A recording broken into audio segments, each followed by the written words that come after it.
Hello. It finally arrived.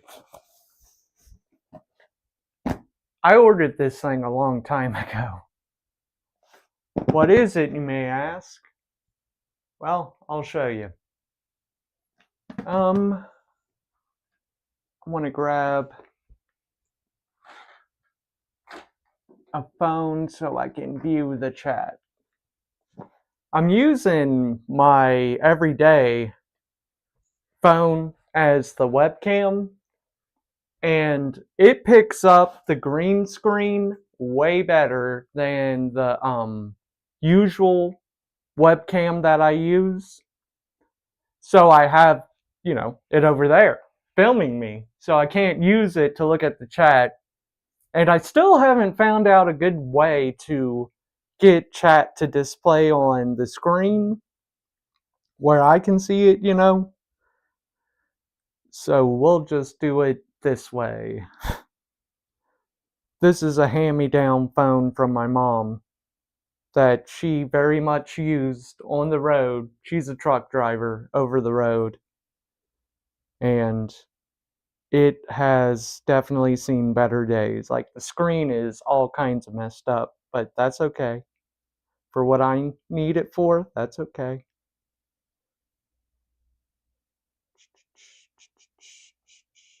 Oh, says I'm offline.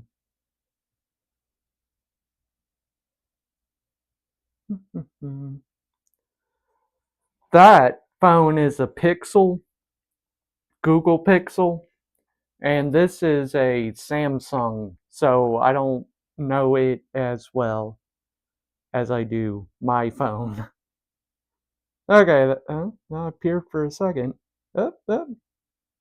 Am I live? I might not be live. I might not be streaming to YouTube. I was trying to set up Kick,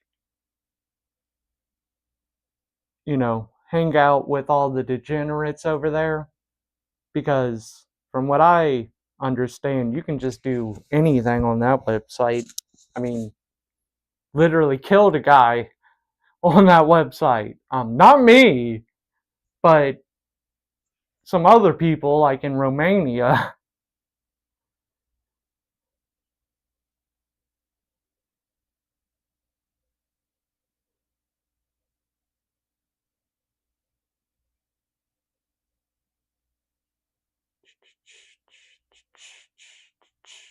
Yep, there I am. Like in Romania. Turning the volume all the way down. Okay, sorry about that. Now I can see if you decide to say anything, which there's one person here, and this isn't my account on YouTube, so it's me. Hey, me! How you doing? I'm doing good enough.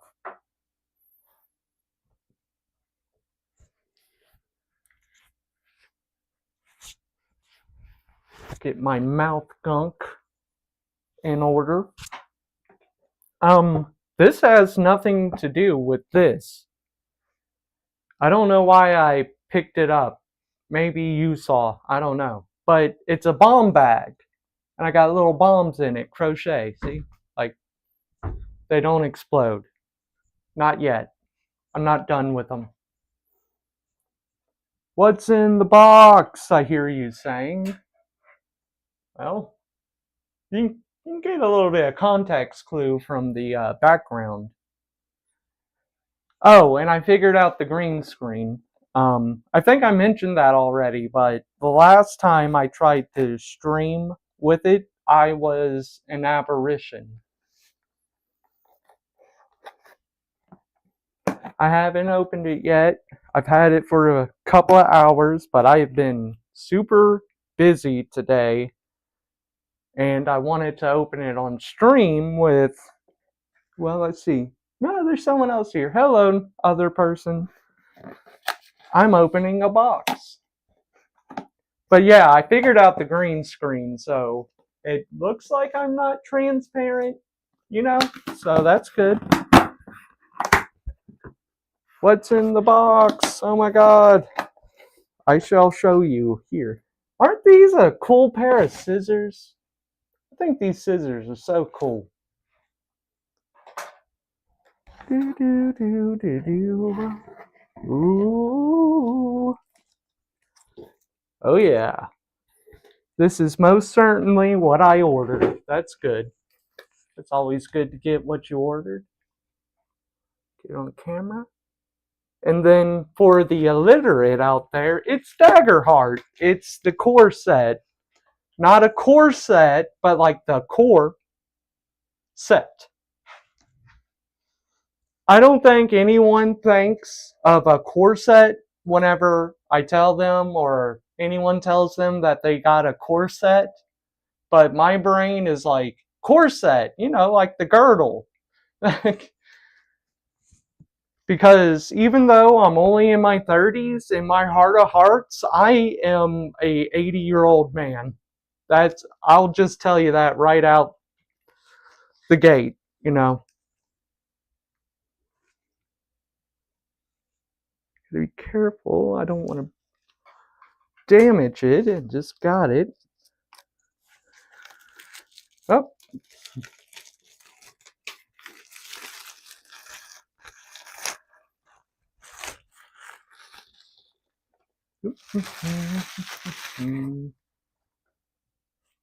I ordered this thing months ago.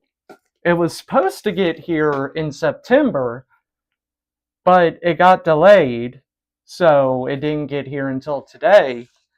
And I just assumed it wouldn't come in today because it's already been delayed and I've already been waiting for months.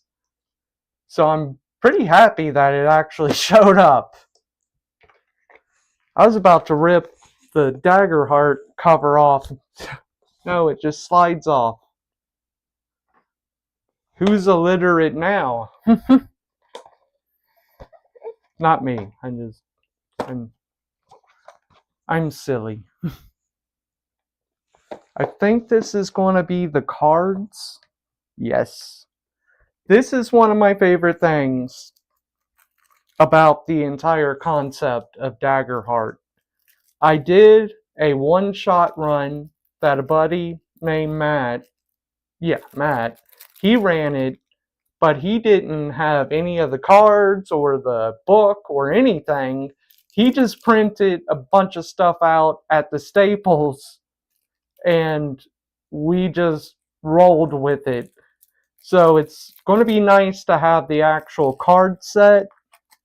And the reason I really like the concept of the cards is that in D&D, which is what I'm familiar with, my tabletop experience only goes back a couple of years. And of that experience, 99% of it has been D&D 5th edition, where you have to you write it down on the piece of paper, your character sheet, but all your skills and spells and feats and all of that, and then you and the DM have to keep track of how many you use. With the cards, I haven't read all of it yet, but from what I understand, you get the cards when you level up. Like in D&D, when you would level up, you could choose a new set of spells or a new feat. Now you will have cards, and whenever you use it, the skill, I think you play the card, so you can keep track better of how many uses you have or how many uses you've gone through.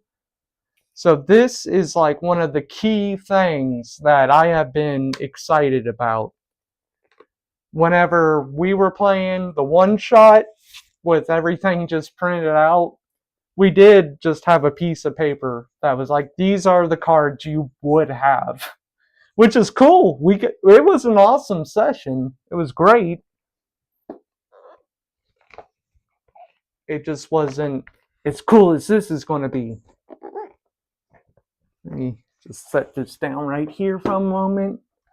And then we have the book. Core Rule Book. I hope I don't need a character book like you do D&D. There's character books and then there's DM books. Because all I got is the DM book. I got the core set because I want to try running a game. I've never been a dungeon master or game master before.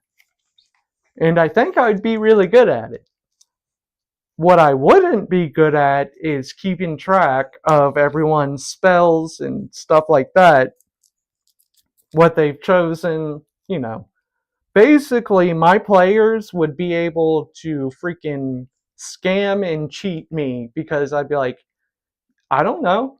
I don't know if you've used that yet. You tell me. And if they wanted to, they could be like, nope, I sure haven't. So I'm going to use that for the first time. And I still have 5 spell slots available. And they're like, okay, cool. And then next time, when they try to use it again, I'll be like, I don't know, you tell me. And you're like, nope, I haven't used it, so I'm going to use it now, and I still have 5 spell slots left. I'll be like, okay. But now we have cards. I'll be able to keep track of it better. At least that's the hope. Which, I don't have any experience, so, you know. We'll see. We'll have to see how it goes. Maybe it complicates the process. I don't imagine it would, but it might. Daggerheart Core Rule Book. This book is nice. Daggerheart Team. Then there's the team. I think it's Critical Role. I've never watched that show, but I've heard about it a lot. So I guess if you want to know, I'll show it to you. I'm not going to read it all. Yep, there we go. Okay. You can pause the screen and take a look.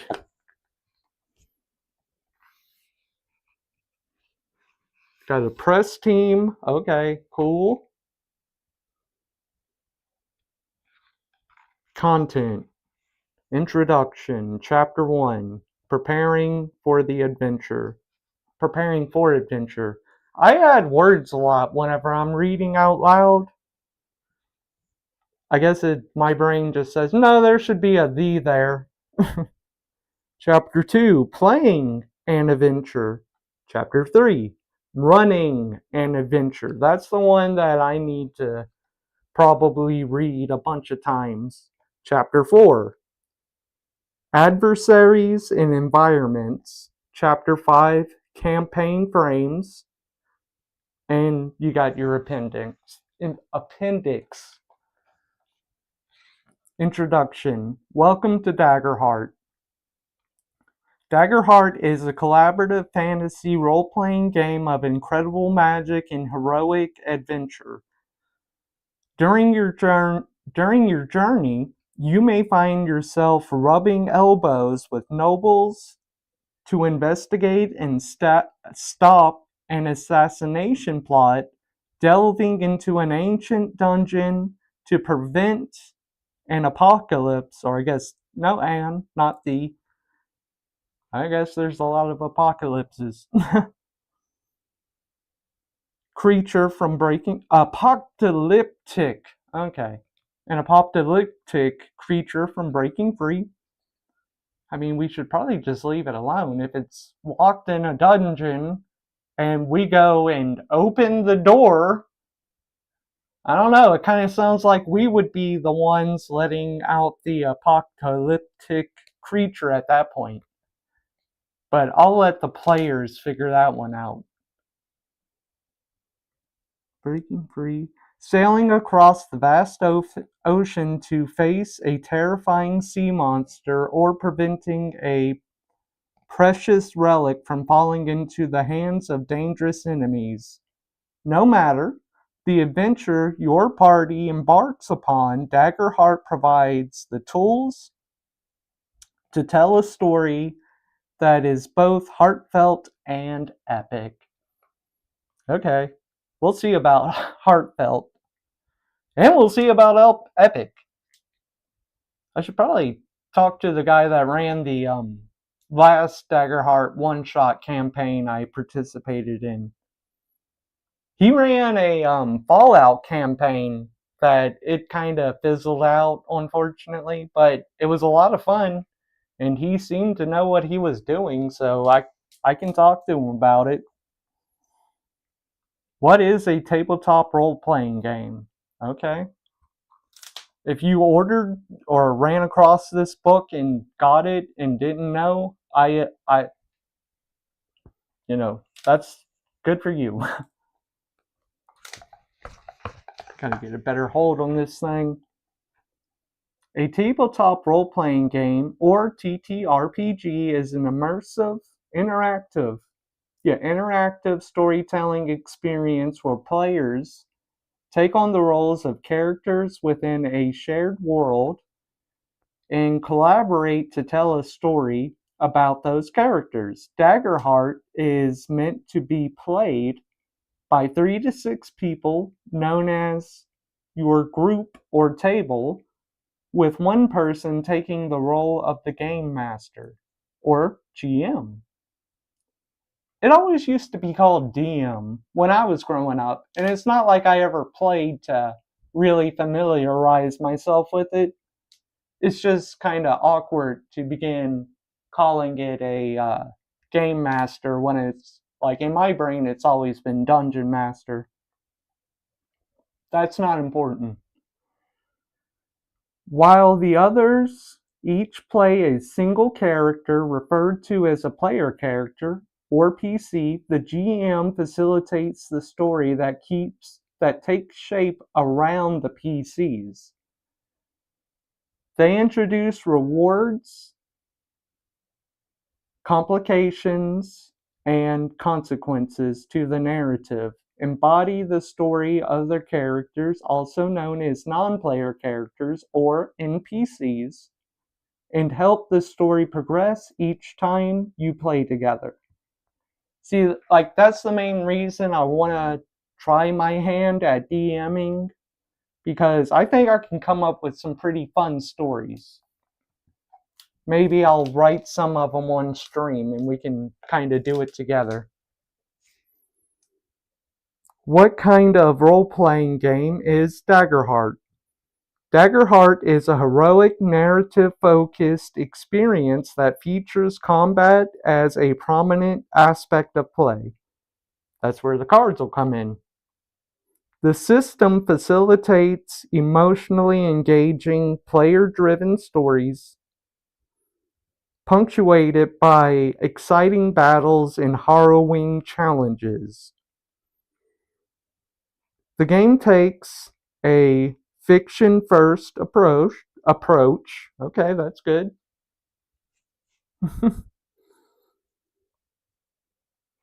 Encouraging players and GMs to act in good faith with one another and focus on the story they are telling rather than the complexity.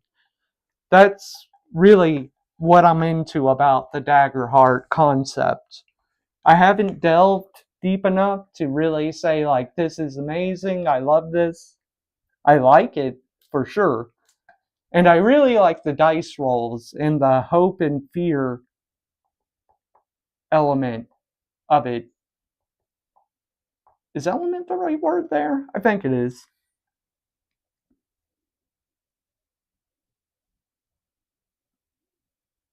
The rules provide structure when it's unclear.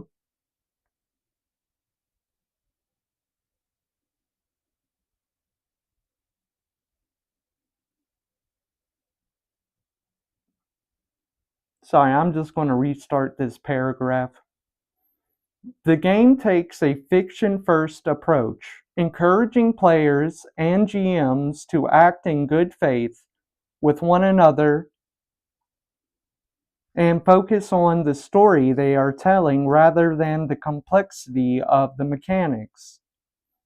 The rules provide structure when it is unclear how actions or moments will resolve within the story. The system takes a free-flowing approach to combat to avoid slowing actions or movements, slowing the game down with granular rounds, and it doesn't rely on grid-based movement. For maps and minis, these aspects coalesce to create a game that allows for the terrain and map building and miniature-based system are known for while facilitating a streamlined narrative experience for players. That is something I really loved about that one shot. In D&D, you roll for initiative, and the player with, like, you roll a d20, and the game master also rolls initiative for the creatures that you're fighting. And everybody that's at the table has to roll. Let's say it's 5 players. One rolls a 20. One rolls a 19, one an 18, one a 17, one a 16. The person that rolled a 20 would go first. The one that rolled a 19 would go second, so forth and so on. And then the game master, not dungeon master, the game master also rolls initiative for the creatures. So let's say there's 2, and the monsters roll a 17 and a 16. I'm not sure if the player or the monster would go first. I'm going to be honest about that. I'm not sure. I might be able to find it. Well, no, I wouldn't. Because that's what's great about Daggerheart. There's no initiative. You just fight like you would in a real scenario. If it were to exist in real life, I don't think people would be like, hey, the monster hasn't attacked yet, so I can't do anything. It's like, no, you just fight. You see a monster or monsters, and you fight, and they fight back. Crazy concept, I know, right? But that is one of the really fun things about Daggerheart. Just from the one shot I did of this game, that is one of my favorite elements for sure.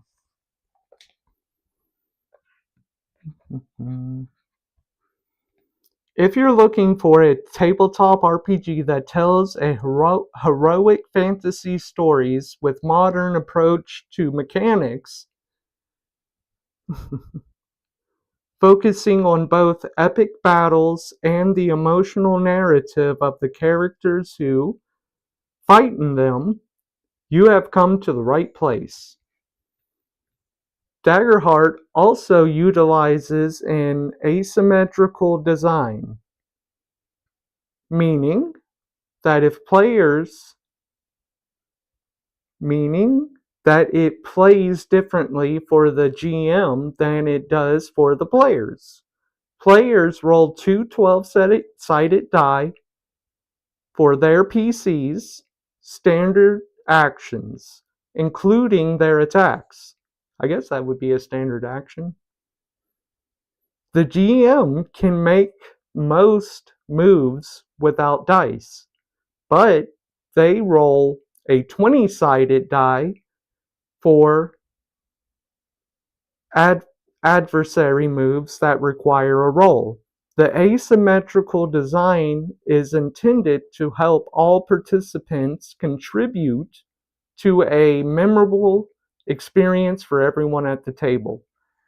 Something that I really wanted to try, but I didn't get the opportunity to whenever I was doing the one shot, as a player.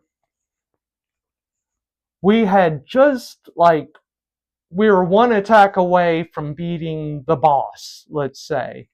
And I was reading the printed out rule sheet. I might have it like right here, actually. No, not that one. This might be it. No, that's DOT stuff. It's probably in my living room. But yeah, I had a stack of papers with the rules for the players. And right as we beat the final boss, I was like, okay, if you don't kill, I didn't say it, but I was thinking, if you don't kill this boss with this next attack, I'm going to team up with the wizard and we're going to do a all-out attack. That's the best way I can describe it. If you've ever played Persona, whenever you trigger it, you can do an all-out attack where multiple characters attack at once, and it can be the entire group, or it could be a pair that do things together, like a special move. I was playing as a frog who was also a rogue, and the wizard was a wizard. I think it was a human. And I wanted to team up somehow and do an epic all-out attack on the boss, wizard and frog style. And unfortunately, I didn't get the opportunity, but we killed the boss. I just happened to read that at the last possible minute. Next time, right? I'll encourage people to do it in my games that I run. I'll be like, hey guys, just so you know, you can do all out attacks. And maybe I'll have a wizard and a frog that can do some amazing things together. Heart of the game. In Daggerheart, you and your fellow players all take turns describing what your characters do. The GM determines the consequences of those actions. See, I also want to have control. I'm not going to lie. That's one of the elements that is attracting me to being a GM. I will be extremely fair. Like, you wouldn't even be able to comprehend how fair I would be, or I will be, when we're playing. Don't want to throw any shade at the DMs and games that I have played in. They're all really great people that do what they can with what they have, But there are moments where, and it's not moments where I'm trying to do stuff that I feel like it's not fair, but it'll be other people at the table. They'll try something or try to speak up, and I'll just notice, because I'm being very observant of all of my surroundings, just always, especially the people's reactions and what they're trying to accomplish in any given moment. And I just see them miss out on opportunities that they seem to want. And it's the games I've played, the tabletops, they are chaotic, and there are a lot of people sitting at the table trying to do stuff. So if the other people that are trying to accomplish something, but I feel like they're not able to, it does kind of bother me, just to be honest about it. So when I'm DMing, I'm going to try to make sure that I give the opportunity to all of the players to really do what they're trying to do. Make sense? And me, I'm so loud and boisterous that it's kind of like I'm going to get done what I want to get done most of the time. And I don't run over other people and, take priority over them. I always, even as a player, I make room for other people to do stuff.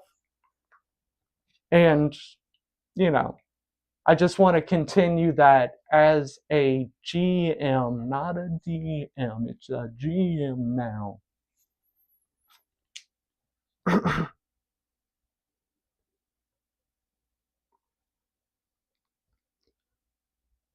When the rules called for it, or when situations demands, you will roll the dice to inform what happens next.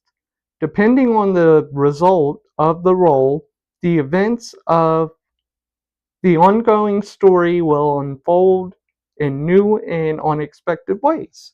That's where the hope and fear elements come in, because if you roll a fear, what do you think's going to happen? You think it's going to go well for you?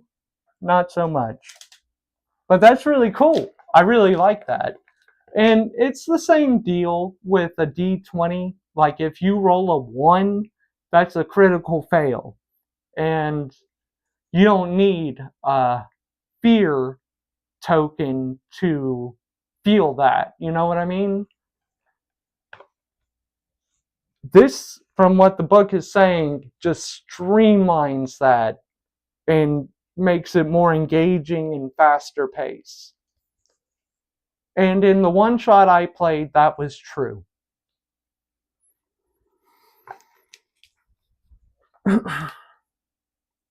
There is no winning or losing in Daggerheart in the traditional gaming sense. The game is a collaborative storytelling experience where the goal is to play out an incredible story together.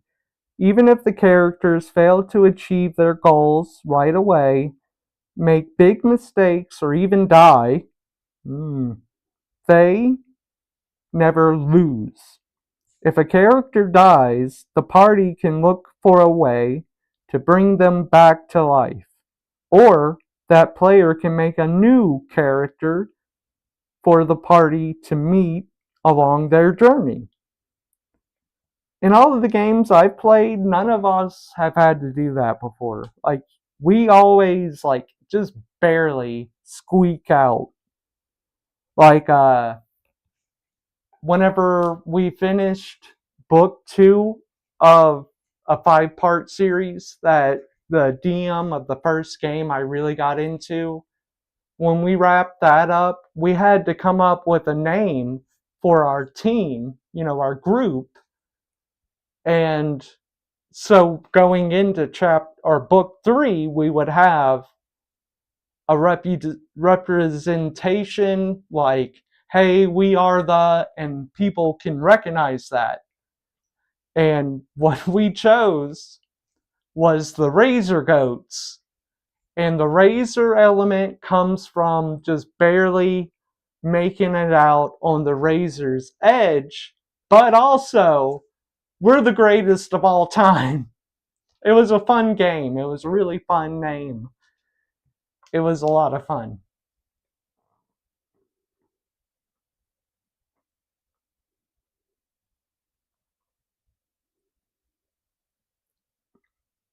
If the group fails to stop the villain from enacting a terrible plan, they might face the consequences of that failure and try to make it right.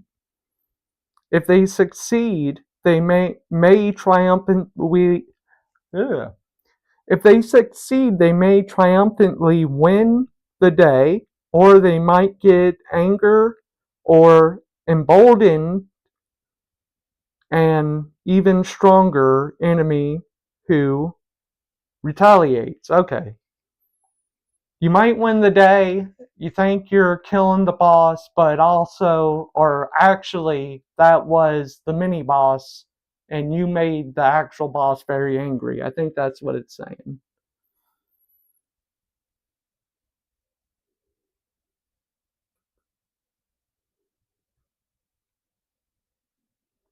No matter what happens during the story, as long as you're working together to craft a narrative that is fun and exciting to everyone, you've already won. I agree with that. I agree with that. I understand people that do like hardcore D&D or hardcore WoW, World of Warcraft, because they want to really put their all into their player character. And I understand that, and maybe one day I'll have a character like that. But the way I see it, and you let me know if this is not a great way of looking at it, but the characters are kind of disposable. You know what I mean? It's like I can just roll a new one. I'll visit my old character's grave, okay? I'll I'll be somber in that moment. But right now, they're dead and we still need a fifth player. So let me whip up a new character sheet. Touchstones.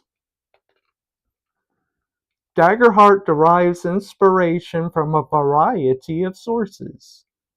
Below is an abridged list of media the design team drew from when crafting this game. Wow, the first one's a shock. Tabletop RPGs. 13th age from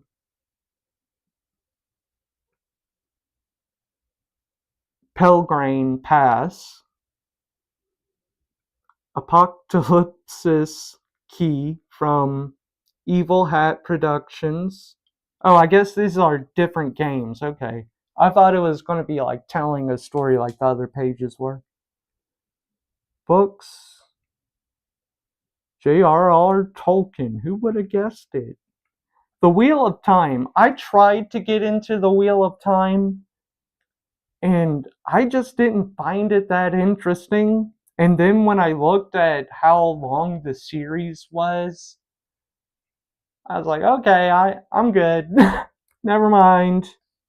Films and television, The Dragon Prince, The Dark Crystal. If you don't know what The Dark Crystal is, it's freaking awesome. It was a really good movie from back in the 80s, and during COVID, whenever, everyone was inside, I ran across the Netflix series for The Dark Crystal, and I want to say they only did one season, and it was like really good. I think they did 2 seasons. I'm pretty sure it was 2. They were both excellent, and the second season was better than the first. I think. If there were 2 seasons. Regardless, it just got better and better and better with each episode. But Netflix, they can't have that. They don't like that. They want to end something when it's in its prime. That seems to be their modus operandi. It's like, hey, is this really cool and are people loving it? Yes. Cancel it. Can't let them have it. I don't know.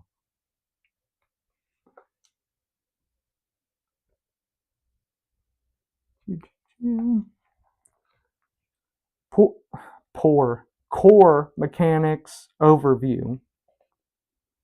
The dice players use in Daggerheart most commonly fall into 2 different categories.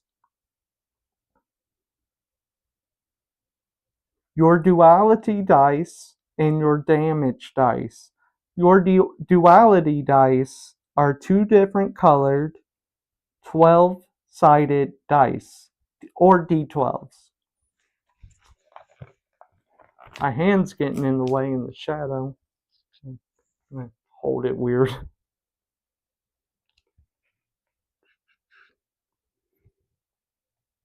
That represents hope and fear.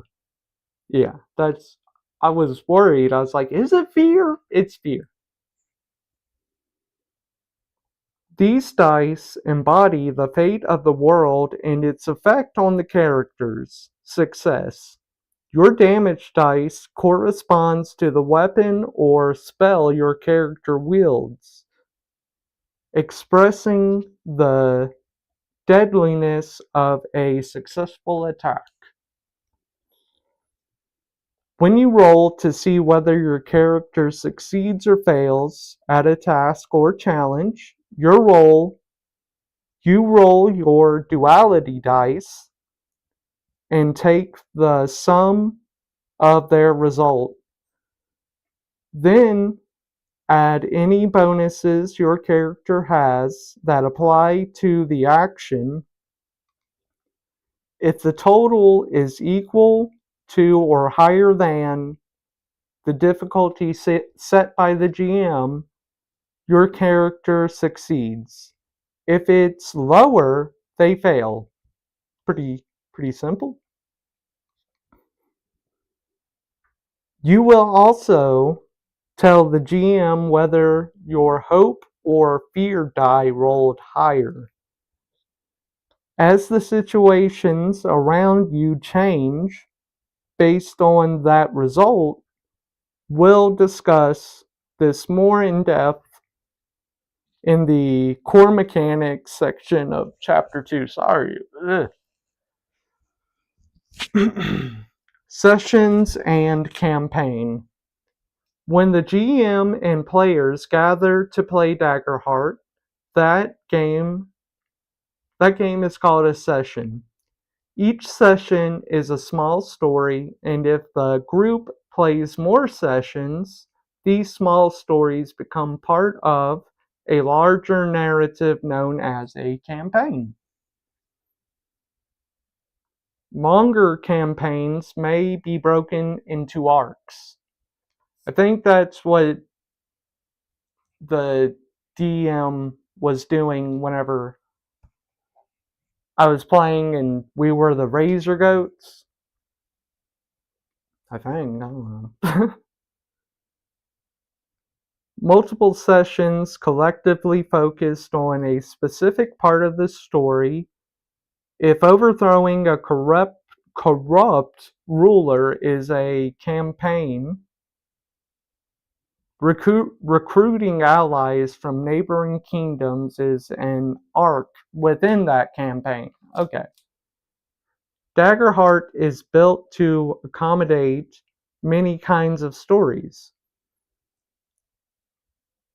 Your group might enjoy playing an open-ended campaign that lasts months, meeting every week to continue your character's stories indefinitely. Or you could design a set number of sessions and play with a definitive endpoint.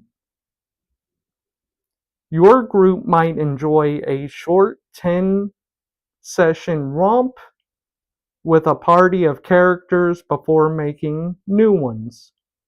Or you may only want to play one session known as a one-shot. That's what I did with Daggerheart. Participated in. I didn't run it. All of those options are wonderful ways to play. Do what works best for your group. The golden rule. Treat others how you want to be treated. Let's see what it says. It's a lot of text for treat others how you want to be treated. Oh, we'll see. The most important rule of Daggerheart is to make the game your own.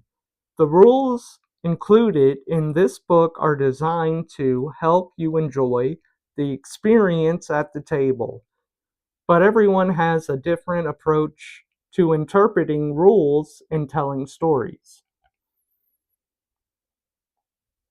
The rules should never get in the way of the story you want to tell, the characters you want to play, or the adventures you want to have.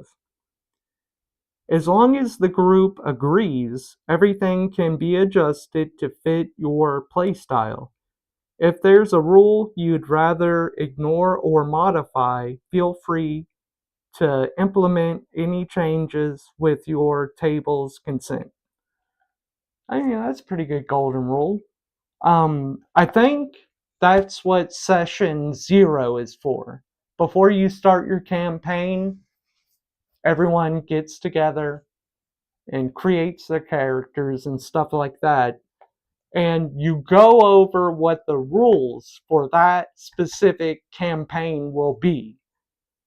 And they're going to stay like that through the campaign. So it's good. Like, if you want a spell that's not in the 5th edition book of D&D, you can bring that up to the DM and tell them, hey, I want to use this. It's not in 5th edition, or it's like a homebrew spell. As long as you clear it with the DM in session 0, you should be good. Unless they say no, then. But they usually have a reason why. You know what I mean? They're not trying to be rude, and they're just like, you can't have that because I don't want you to. It's more of, that one particular spell might just kind of destroy everything I had planned for you guys. So, no. Ruling over rules. When playing Daggerheart, the GM and players should always prioritize rulings over rules. Yes, I agree with that as well. So me and the book are in alignment. Because, like, who needs rules? I mean, like, you like following rules? No? I didn't think so.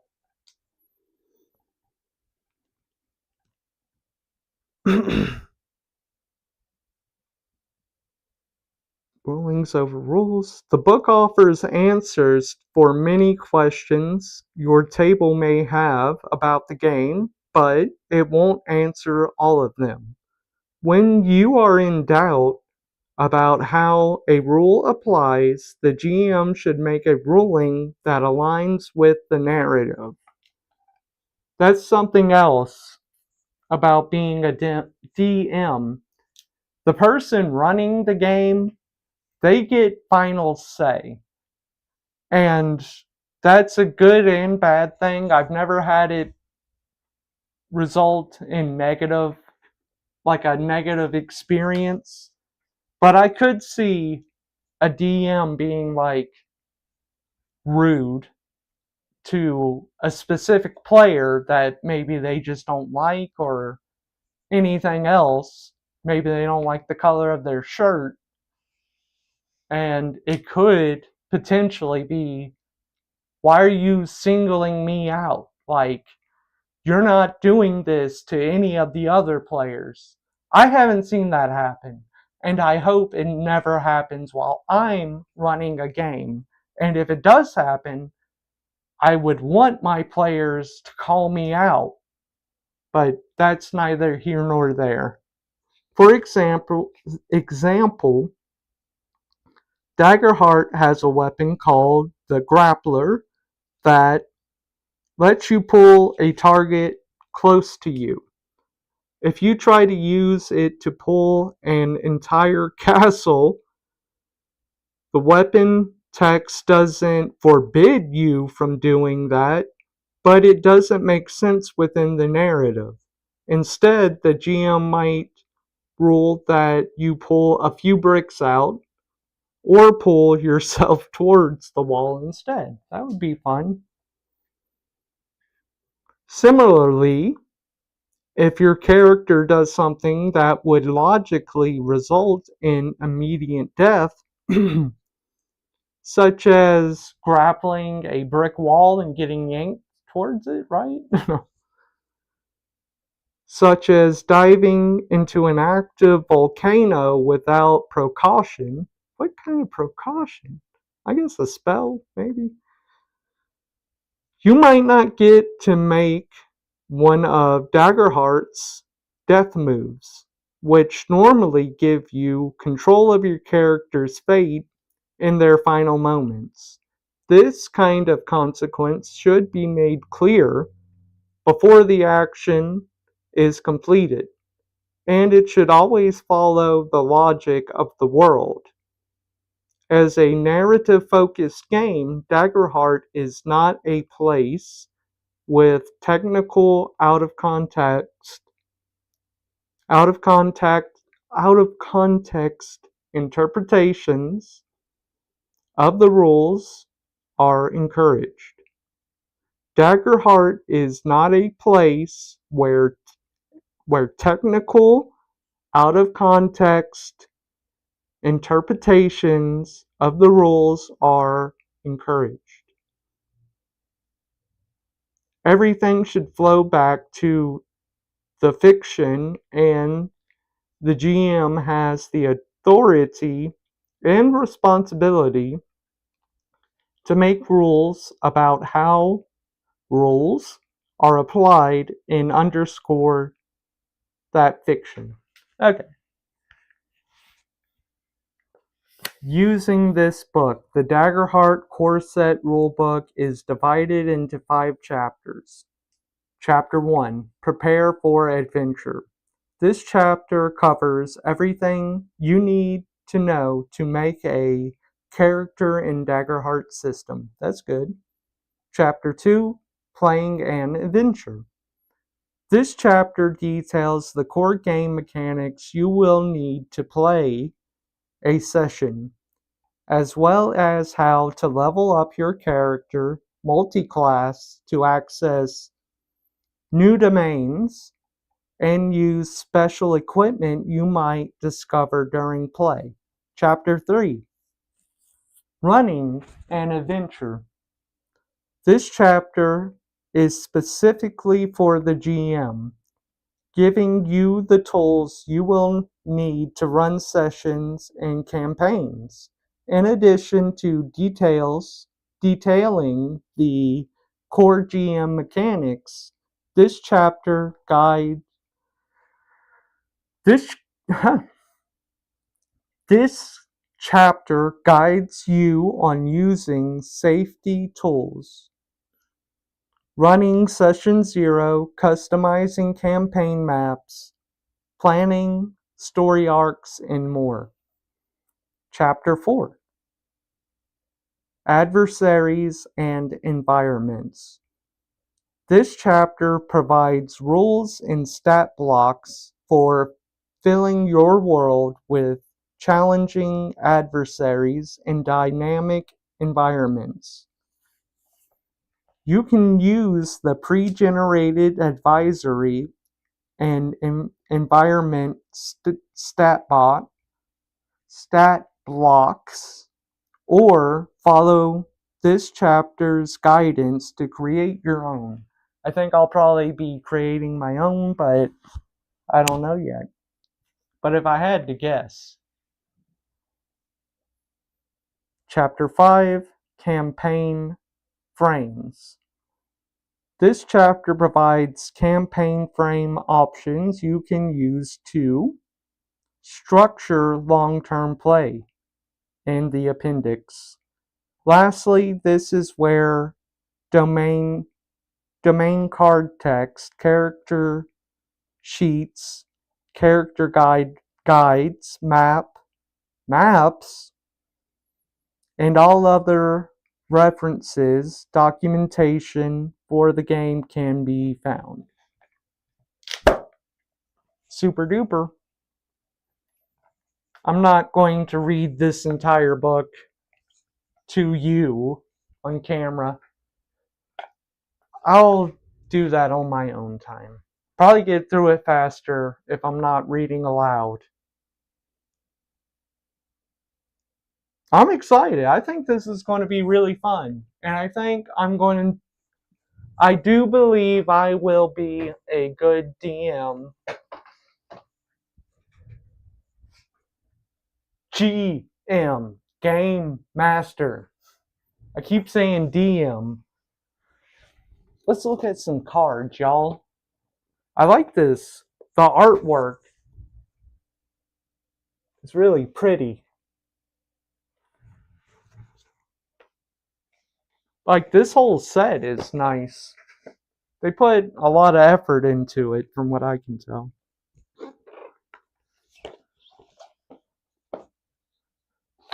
There we go.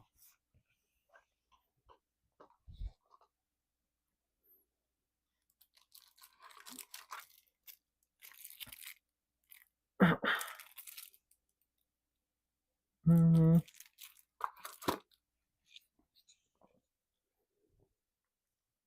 I'm looking for what would be your early cards.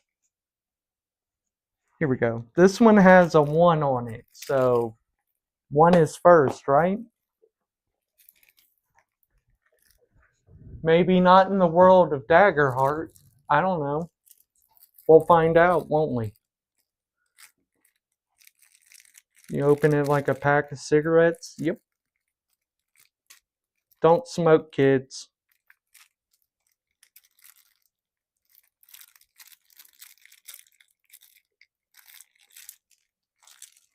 On a pack of cigarettes, the cellophane where the gold line is, there's usually a tab to just whoop.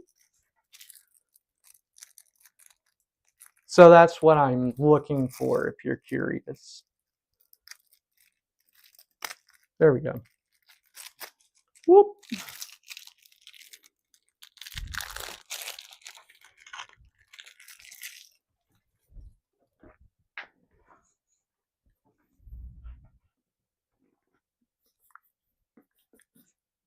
I don't know if the 1 up there in the corner means level 1 and the 0 by the battery, let's say, means that it doesn't cost anything to cast.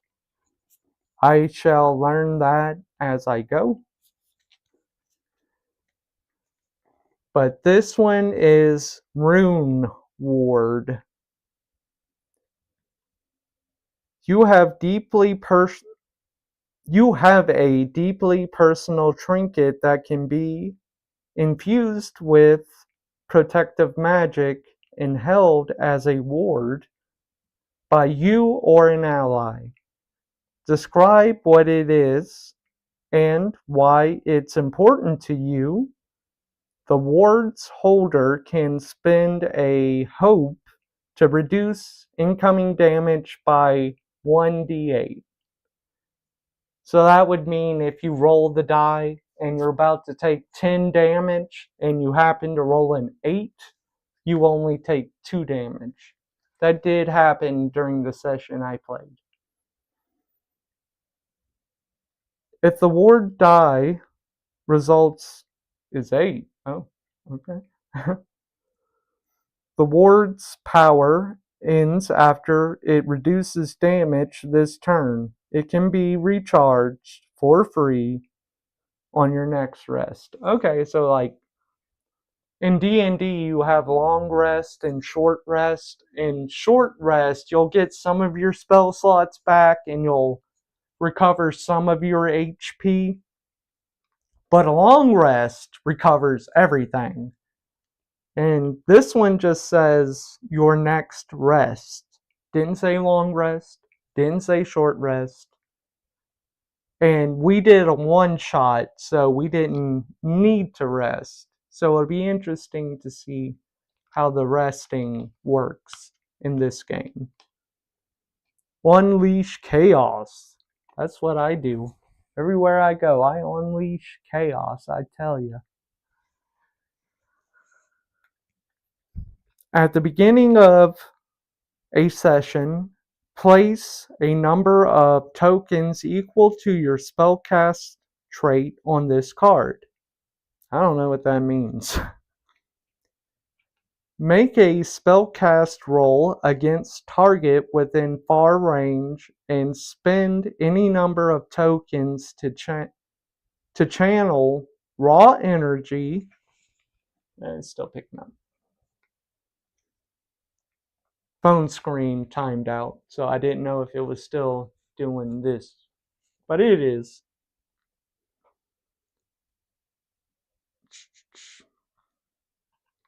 Make a spellcast roll against a target within far range and spend any number of tokens to channel raw energy from within yourself to unleash against them. Okay. On a success roll, on a success, roll a number of d10s equal to the tokens you spent and deal that much magic damage. That seems like it could get really high, right? I mean, that's a good thing, right?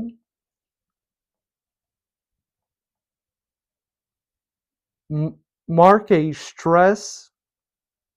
Yeah, I'm not sure what the stress is. I remember it coming up, but I can't remember. Mark a stress to replenish this card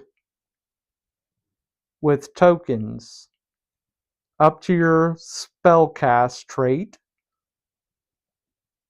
At the end of the session, clear all unspent tokens.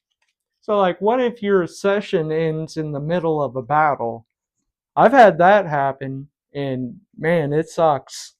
Especially if you have like a big board, like table you're playing at, and you got a bunch of character models, like little miniatures, and you got a bunch of monsters, and it hits the deadline. It's like, this is where the session ends. So everyone takes a picture. It's like, hopefully we can get everything back in position by the next session. I guess this would be one of those situations where it's like you and the DM have to collaborate and decide if you can actually regain, like, dismiss your tokens and regain them at the beginning of the next session, or I imagine if it would say, keep the ones you have right now, don't clear them, write a note of how many you have, and at the end of this battle, once y'all go to whatever you were going to do after this battle, then we will say that is when the session begins. So you can play your card again and you can reassign your tokens.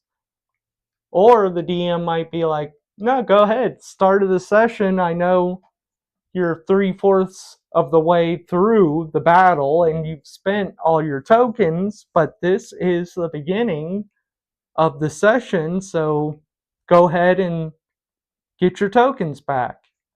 And maybe they do a devastating attack and just wrap it up, and you're like, okay, we can move on. It'll be interesting to see how all of that different stuff works. Earthquake. Make a spellcast roll, 16, once per rest. On a success, all targets within very far range who aren't flying must make a reaction roll, 118. It's probably a reference to something in the book. Targets who fail take 3d10 plus 8. Oh, wow. Physical damage and are temporarily vulnerable. Targets who succeeded take half damage.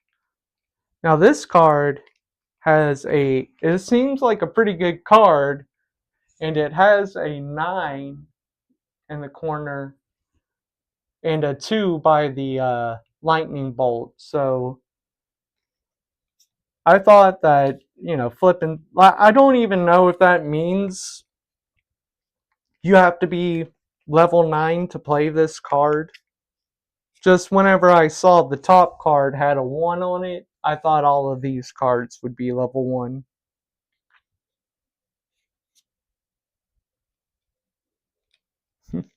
Gore and Glory.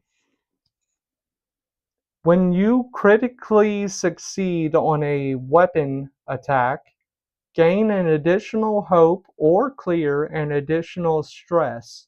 Additionally, when you deal enough damage to defeat an enemy, gain a hope, or clear a stress.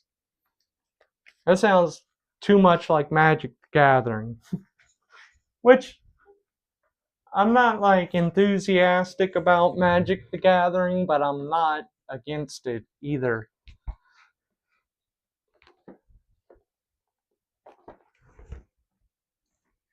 It can just get kind of intense. Like, it's too competitive for me. I don't really like anything competitive. That's why I really got into D&D in the first place, because everybody works together. You're not competing with each other. And I prefer that a lot.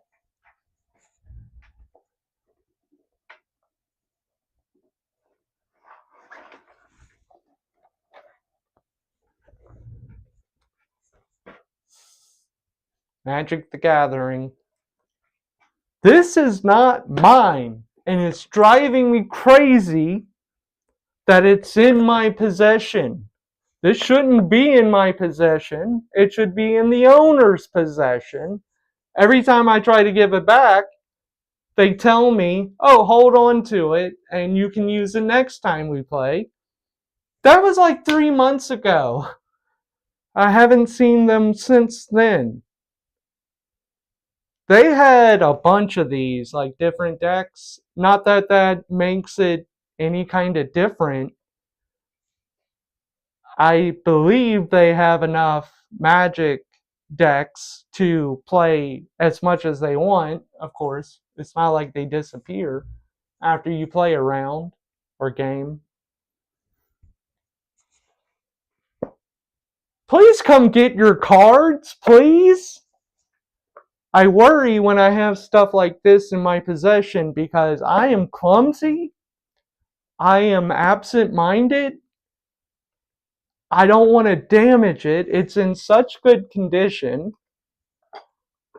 And it's obviously nice, whatever it is. I don't know nothing about magic either. So it's just like, I just have this thing that I need to make sure stays safe. It's like, it's not a burden, but it's not a burden.